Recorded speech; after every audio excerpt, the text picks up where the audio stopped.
April 26, 1986. In the shattered heart of Chernobyl, shift supervisor Alexander Lutchenko walked through corridors where radiation levels maxed out every instrument, knowing each step might trigger a second explosion, one capable of contaminating half of Europe. He shut down the flow by hand, then went home and ate dinner with his wife, as if nothing had happened. What led ordinary people to make choices that changed nuclear safety forever? And why did the world learn the true cost only when it was already too late? Molten nuclear fuel, still more than 2,000 degrees Celsius, began to eat its way through the shattered reactor floor at Chernobyl. Below, the basements and suppression pools were filling with thousands of tons of water, some from emergency cooling systems, much from ruptured pipes and firefighting efforts. This water, now mixed with radioactive debris, collected in the lowest levels beneath the destroyed core. Engineers and physicists feared what might happen if the molten corium broke through and hit these flooded chambers. Early calculations by Soviet and Western experts warned that a sudden contact could flash the water to steam in an instant, producing an explosion with the force of several tons of TNT. Some estimates place the risk as high as 50% if the water remained in place. The result could have been a pressure wave strong enough to tear open the foundations of the reactor building, sending radioactive fallout across much of Europe. In those early hours, radiation in the basements soared so high that dosimeters maxed out within seconds. Actual levels reached thousands of Roentgens per hour, far beyond what any instrument could measure.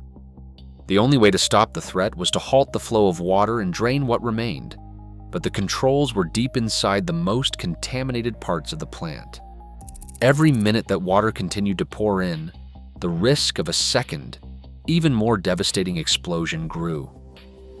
Alexei Ananenko, Valery Bespalov, and Boris Baranov stood at the threshold of the Chernobyl Unit 4 basement, each carrying a spanner, a fading flashlight, and a dosimeter that had been rendered useless by the radiation. Their task was to reach the manual valves deep beneath the reactor and drain the remaining suppression pools. The corridor ahead was choked with steam, water rising past their waists, the air thick with the sharp tang of chemicals and decay. Every step forward meant leaving behind any certainty of return. The route wound through a maze of pipes and flooded chambers, the walls slick with condensation and radioactive debris. Ananenko, the only one who knew the exact layout by heart, led the way, counting doors and turns by memory as their lights began to flicker. The dosimeters, designed to measure up to a few hundred Roentgens per hour, had maxed out instantly, offering no guidance, only the knowledge that exposure was beyond anything survivable.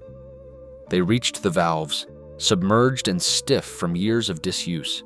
Working by feel, they closed them one by one, hands numb from cold water and adrenaline. The journey to the next cluster was slower, each man moving with deliberate care, aware that any mistake could mean getting lost or trapped. After nearly 40 minutes underground, the final valve clanged shut. The three men retraced their path, water now swirling with silt and fragments of insulation. Emerging at last into the pale daylight, they carried the invisible toll of their actions. Within days, symptoms of acute radiation poisoning would appear.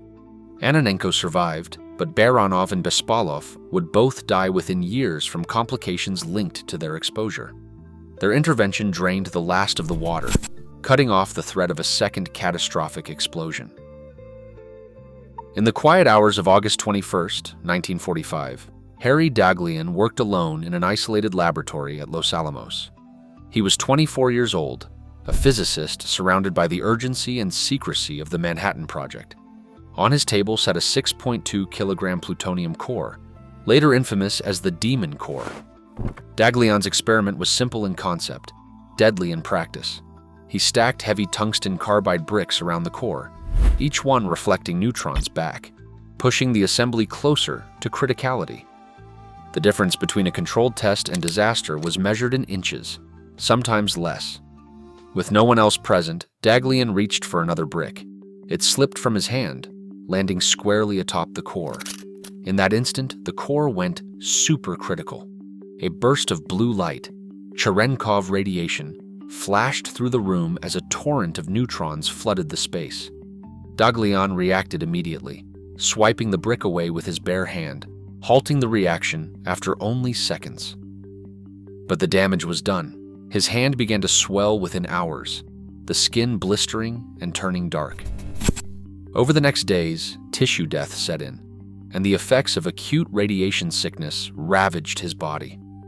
Despite weeks of medical care, Daglian died 25 days later, his decline meticulously recorded in hospital notes. The accident forced Los Alamos to ban solo criticality experiments. The Demon Corps, now carrying a reputation as much as a risk, would claim another life before the year was out. Louis Slotin was known around Los Alamos for his steady hands and easy confidence. On May 21, 1946, he gathered 7 colleagues for a demonstration that had become routine in the rush of post-war nuclear science. The experiment was simple in design, but perilous in practice. 2 hemispheres of beryllium, each no larger than a grapefruit, were to be brought together around the same plutonium core that had killed Harry Daglian less than a year before. The only thing keeping the core from going critical was Slotin's screwdriver, wedged between the hemispheres, holding them a few millimeters apart. Every fraction of a millimeter mattered. As Slotin lowered the upper shell with one hand, the screwdriver slipped. In an instant, the gap vanished, and the core went supercritical. A sudden blue flash of Cherenkov radiation filled the room, bathing the observers in a cold, electric glow.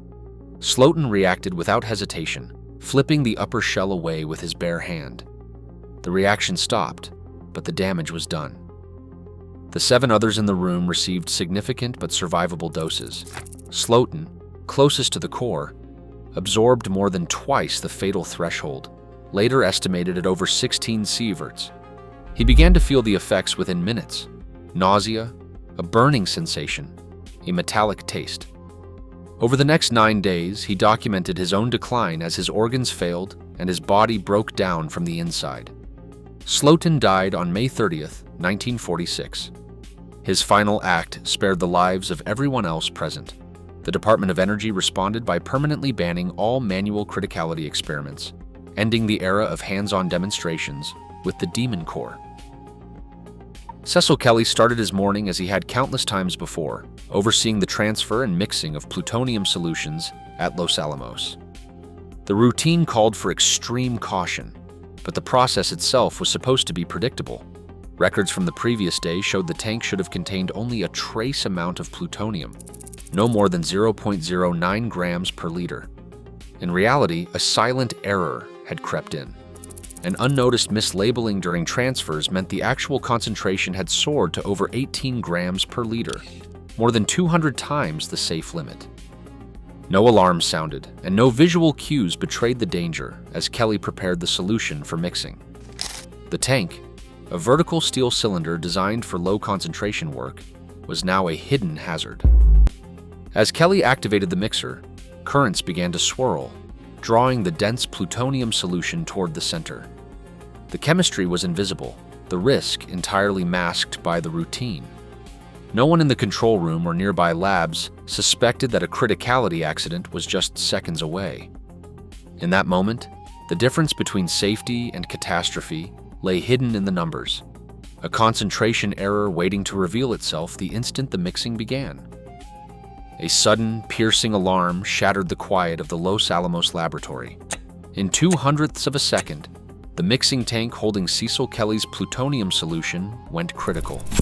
The burst released a dose of radiation estimated at 36 sieverts, over 4 times the amount considered fatal. There was no visible flash, only the harsh glare of the warning system and the silence that followed. Kelly staggered into the hallway, disoriented, clutching his chest. He told co-workers it felt like he was burning from the inside out. Within minutes, his skin began to redden. The exposure destroyed his bone marrow almost instantly, setting off a cascade of organ failure that no medical intervention could halt. Kelly survived for about 35 hours, drifting in and out of consciousness. Doctors tried transfusions and pain relief, but the damage was absolute. The accident was traced to a fundamental error. The plutonium concentration in the tank had been allowed to rise to levels more than 200 times above the safe limit, with no secondary checks in place. After Kelly's death, the Department of Energy issued strict new controls for handling liquid nuclear materials.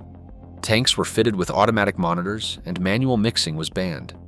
Kelly's overdose became a final warning, a lesson written in numbers and suffering, shaping the safeguards that protect nuclear workers today. Nuclear safety rules exist because real people paid the ultimate price for mistakes and miscalculations. Today, even the smallest error near radioactive materials can trigger disaster. As global reactors age and new risks emerge, the true cost of complacency is measured in lives, not statistics.